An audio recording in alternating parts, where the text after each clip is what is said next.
দেশ স্বাধীন হওয়ার পরে বঙ্গবন্ধু ঘোষণা দিলেন, কেউ পেয়েছে তেলের খনি, কেউ পেয়েছে স্বর্ণের খনি, আর আমি পেলাম চোরের খনি। আপনারা জানেন ইতিপূর্বে বাংলাদেশ দুর্নীতিতে চ্যাম্পিয়নও হয়েছে। এখন আলটিমেটলি আমাদের অবস্থান দুর্নীতিতে টপ লেভেলে আছি আমরা পৃথিবীতে হিসেব করলে। বছরের পর বছর বিচারকদের কাছে কোনো অভিযোগই আসতো না। এমনও ঘটনা আছে, কোনো বিচারপতি খলিফার কাছে আবেদন করছেন যে আমাকে অব্যাহতি দেন, আমি এই দায়িত্ব পালন করব না। কেন? কারণ আমি 2 বছর ধরে এখানে আছি, 2 বছরে একটা অভিযোগ আসেনি। তো অভিযোগ না আসলে আমার তো এখানে কোনো কাজ নাই, বসে বসে শুধু এই বেতন নেব, এই কাজ আমি করব। বাংলাদেশকে দুর্নীতি মুক্ত করা সম্ভব, সম্ভব না বললে ভুল হবে। তবে বর্তমানে যে পরিস্থিতি, এই প্রক্রিয়ায় যে সিস্টেম, যে পদ্ধতি চালু আছে, এই প্রক্রিয়া আসলে সম্ভব না। কারণ দেখেন, দেশ স্বাধীন হওয়ার পরে বঙ্গবন্ধু ঘোষণা দিলেন, কেউ পেয়েছে তেলের খনি, কেউ পেয়েছে স্বর্ণের খনি, আর আমি পেলাম চোরের খনি। কম আক্ষেপে তিনি কিন্তু কথা বলেন নাই। আচ্ছা, এরপর কিন্তু গঙ্গার জল পদ্মায় গেল, অনেক পদ্মার জল সমুদ্রে গেল, কিন্তু পরিস্থিতি কিন্তু দিনে দিনে অবনতি হয়েছে, উন্নতি কিন্তু হয়নি। আপনারা জানেন ইতিপূর্বে বাংলাদেশ দুর্নীতিতে চ্যাম্পিয়নও হয়েছে, বেশি দিন আগের কথা না, 23 বছর আগের কথা। তো এখন ঘটনা হচ্ছে, এখনও কিন্তু আমরা চ্যাম্পিয়ন না হলেও কাছাকাছি, কারণ এই বছরের রেজাল্ট হচ্ছে 10ম স্থানে আছি। এর আগে ছিলাম 14তম স্থানে, তার আগে 22 সালে ছিলাম 12তম। এখন আলটিমেটলি আমাদের অবস্থান দুর্নীতিতে টপ লেভেলে আছি আমরা পৃথিবীতে হিসেব করলে, 200 রাষ্ট্রের কম বেশি, 200 রাষ্ট্রের মধ্যে হিসেব করলে। এখন বিষয় হচ্ছে যে আসলে এই যে দেখেন, আমি যদি বলি রিসেন্টলি যদি ঘটনাগুলি যদি দেখেন, আপনি পুলিশ বাহিনীর প্রধান ছিলেন জনাব বেনজির আহমেদ। তো উনি আসলে নামের বাংলা অর্থ নজিরবিহীন, এবং বেনজির, উনি সত্যিই নজির। উনি যে প্রথম ব্যক্তি, বিষয়টা কিন্তু এমন না। ওনার থেকে আরও অনেক বড় বড় দুর্নীতির অভিযোগ অনেকের বিরুদ্ধে কিন্তু ঘাটলে পাওয়া যাবে, কিন্তু ঘাটাই হয় না।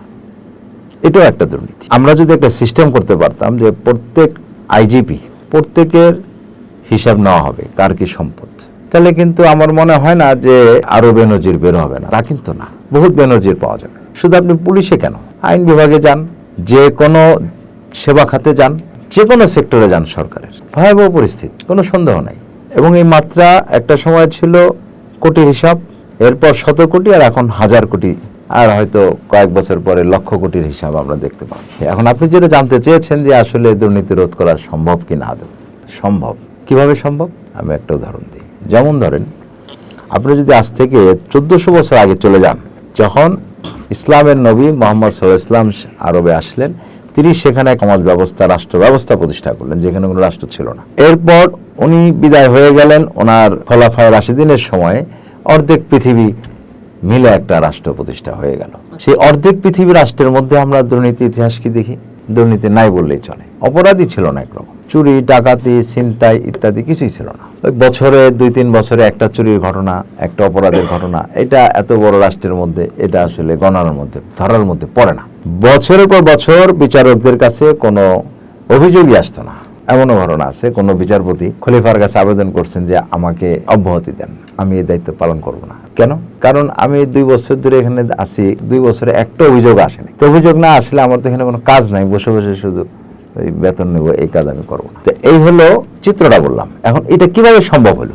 এখানে তাদের হাতে কি জাদুর কাঠি, সোনার কাঠি ছিল? বিষয়টা কিন্তু তা না, সিস্টেমটা দেখতে হবে। কারণ যিনি স্রষ্টা, আল্লাহ নামে ডাকি বা ভগবান নামে ডাকি, ঈশ্বর, গড, যে নামে ডাকি, স্রষ্টা তো একজনই।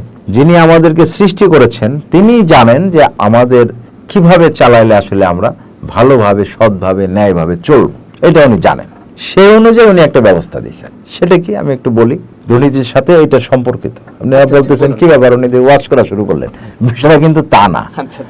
দুর্নীতির সাথে ওতপ্রোতভাবে জড়িত বিষয়টা। সেটা হলো, দেখেন আপনার ইসলামের সিস্টেমটা কি, যিনি খলিফা বা তার অধীনে ধরেন গভর্নর বা ইত্যাদি যারা আছেন, বা এখনকার সমাজের সাথে উদাহরণ দিলে আপনার বুঝতে সহজ হবে। ধরেন একজন ডিসি বা একজন সচিব, ওনার কাছে কিন্তু একজন রিক্সাওয়ালা কিন্তু যাওয়ার এখন সুযোগ নেই। অনেক ব্যারিকেড, কোনো না কোনো মাধ্যম ধরলে উনি হয়তো যেতে পারবেন, তাছাড়া কিন্তু পৌঁছাতে পারবেন না। খেয়াল করেন, সিস্টেমটা এইভাবে করা হয়েছে, এর কারণও আছে, সেটা আমি বলবো।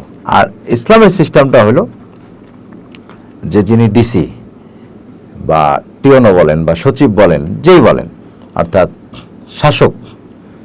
শাসক শ্রেণীভুক্ত যারা আছেন, তারা প্রত্যেকেই কি করবেন, স্ব মসজিদে যে দিনে 5 বার ইমামতি করবেন। তো দিনে 5 বার কিন্তু জনগণের মুখোমুখি সে হচ্ছে যে আমি রিক্সা চালাই, আমি কিন্তু ডিসি অফিসে ঢুকতে পারি না, কিন্তু মসজিদে কিন্তু আমি ঢুকতে পারতেছি। এখানে কিন্তু কোনো ব্যারিকেড দেওয়া যাবে না যে এখানে দাঁড়াবে, এখানে দাঁড়াতে পারবে না, বিষয়টা কিন্তু তা না। আমি কিন্তু এখানে ডিসি কিন্তু ধরতে পারবো যে আপনার অফিসে আমি গিয়েছিলাম, অমুক লোক আমার কাছে এত টাকা ঘুষ চেয়েছে বা এই কাজটা ওখানে ফেলে রেখেছে, আমার করতেছে না, আমি তাকে এখানে ধরতে পারবো।